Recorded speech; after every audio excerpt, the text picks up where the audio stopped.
l'honorable député de Laurier-Sainte-Marie. Merci beaucoup, Monsieur le Président. Et Monsieur le Président, je vais partager mon temps de parole avec ma collègue, la députée de Saint-Lambert. Monsieur le Président, la situation en Syrie, on le sait, est terrible. Parlons d'abord des 70 000 morts dans le pays, auxquels j'aimerais prendre cette occasion pour réitérer mes sympathies aux familles et aux proches de ces 70 000 morts. Mais au-delà des morts, il y a aussi des vivants, et des vivants qui souffrent terriblement en ce moment. Monsieur le Président, on a vu depuis quelques mois surtout un afflux massif de réfugiés vers les pays voisins, que ce soit la Jordanie, la Turquie, le Liban, l'Irak ou l'Égypte.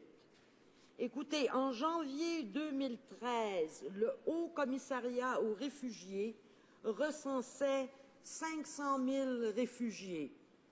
Un demi-million de réfugiés, ce qui est déjà énorme.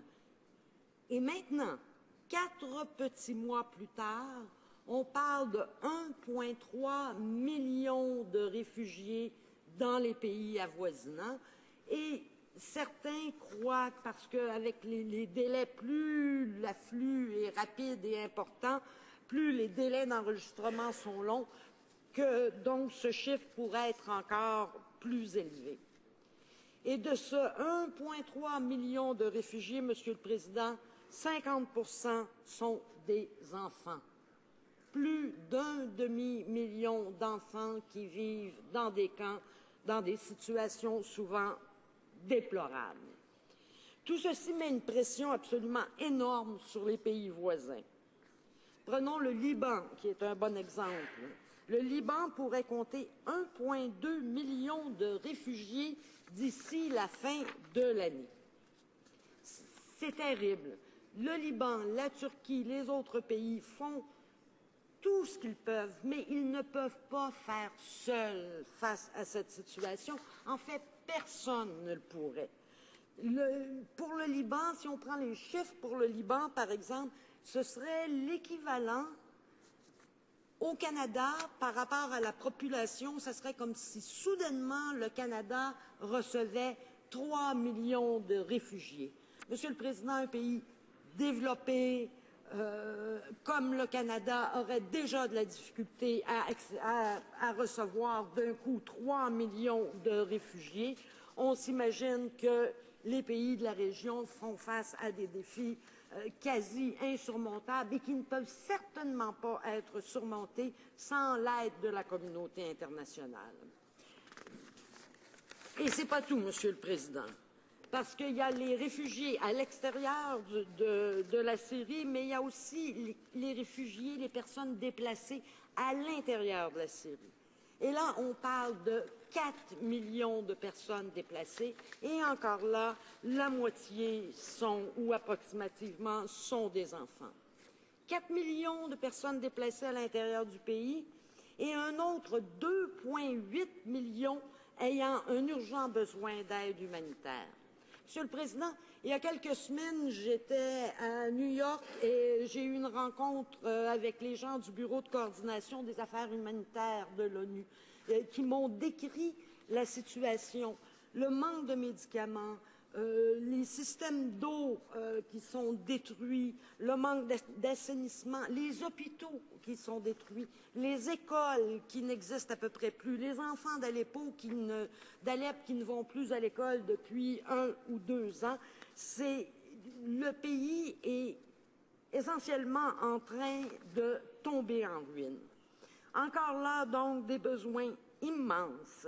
Et s'il n'y a pas d'augmentation massive de l'aide internationale, de l'aide humanitaire, les conséquences pourraient être catastrophiques. Cette aide est nécessaire maintenant. Déjà, on voit des épidémies qui commencent à se développer ici et là. Avec l'été, ça va être encore pire. L'ONU, Monsieur le Président, a demandé en tout pour travailler auprès des réfugiés à l'extérieur de la Syrie et les personnes déplacées à l'intérieur et les personnes ayant besoin d'aide humanitaire, 1,6 milliard, mais n'a reçu des engagements que pour à peine plus de la moitié de sa demande. Monsieur le Président, I would like to lend my voice. J'aimerais ajouter ma voix à celle de Stephen Cornish, directeur exécutif de Médecins sans frontières, qui a rédigé un excellent article récemment. Et il disait, et là je vais le citer, mais lentement, il disait: nous ne sommes pas là pour le peuple syrien. Des femmes, des hommes et des enfants souffrent et meurent. Nous devons en faire plus pour leur venir en aide. Récemment, je suis rentrée d'une mission de 2 semaines en Syrie, au Liban et en Turquie, où j'ai rencontré des Syriens qui avaient du mal à survivre à cette guerre civile brutale qui a tué plus de 70 000 personnes jusqu'à maintenant et qui a forcé plus d'1,5 million de personnes à fuir dans les pays avoisinants. J'ai rencontré aussi des travailleurs humanitaires qui aident ces gens, et il disait donc des gens de son organisation Médecins sans frontières et d'autres organismes. Une chose est devenue très claire lors de mon voyage: nous, la communauté internationale, nous n'aurons pas nos responsabilités qui visent à répondre aux besoins humanitaires de ces gens qui sont coincés dans cette guerre civile horrible. Donc, nous ne sommes pas au rendez-vous pour le peuple syrien, nous ne sommes pas là. Les blessures, the medical needs that are Il over. parle des besoins médicaux qui sont énormes, toutes sortes de blessures qui ne sont pas traitées parce qu'on n'a pas accès à des soins, des femmes enceintes qui doivent risquer leur vie pour accoucher, des gens qui souffrent de maladies chroniques comme le diabète et le cancer et qui ne peuvent pas se faire traiter. Ils sont dans des conditions misérables et qui ne sont pas du tout hygiéniques. Le conflit en Syrie ne montre pas qu'il va se résoudre et les besoins des gens augmentent jour après jour. Il n'y a pas d'excuse. Je ne vois pas pourquoi on devrait continuer ainsi à ne pas intervenir. Il faut agir dès maintenant. Tout à fait ces propos, ainsi que ce que souligne aussi M. Cornish à l'effet que ce n'est pas qu'une question d'argent, il faut l'admettre. Il faut aussi persuader Damas et les groupes d'opposition à permettre l'accès aux travailleurs humanitaires pour qu'ils puissent livrer une aide dont on a tant besoin.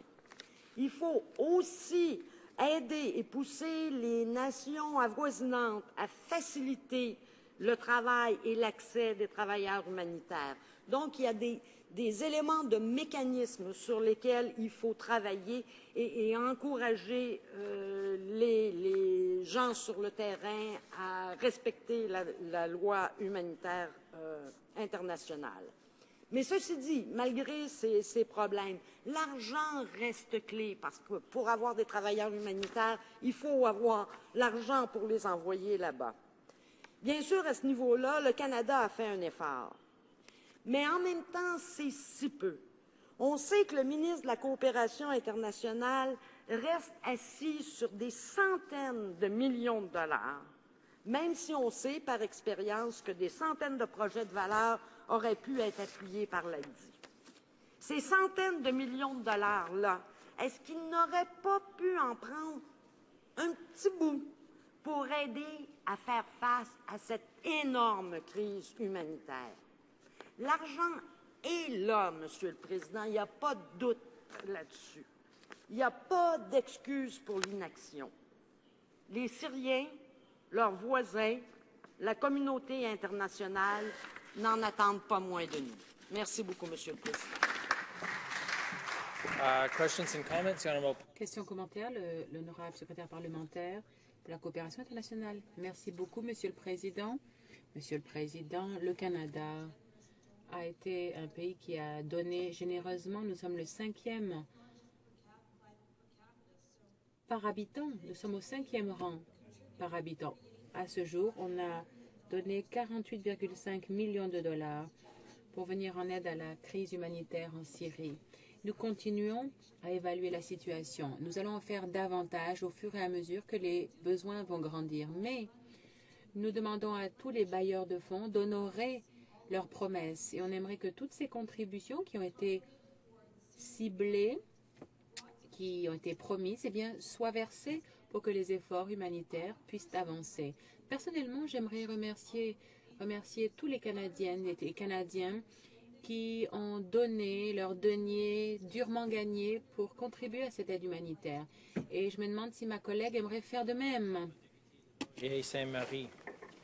Merci beaucoup, Monsieur le Président. Effectivement, j'aimerais remercier tous les Canadiens qui, d'une façon ou d'une autre, que ce soit par le biais de leur impôt ou de leur contribution volontaire, se lèvent pour faire face à cette très sérieuse situation.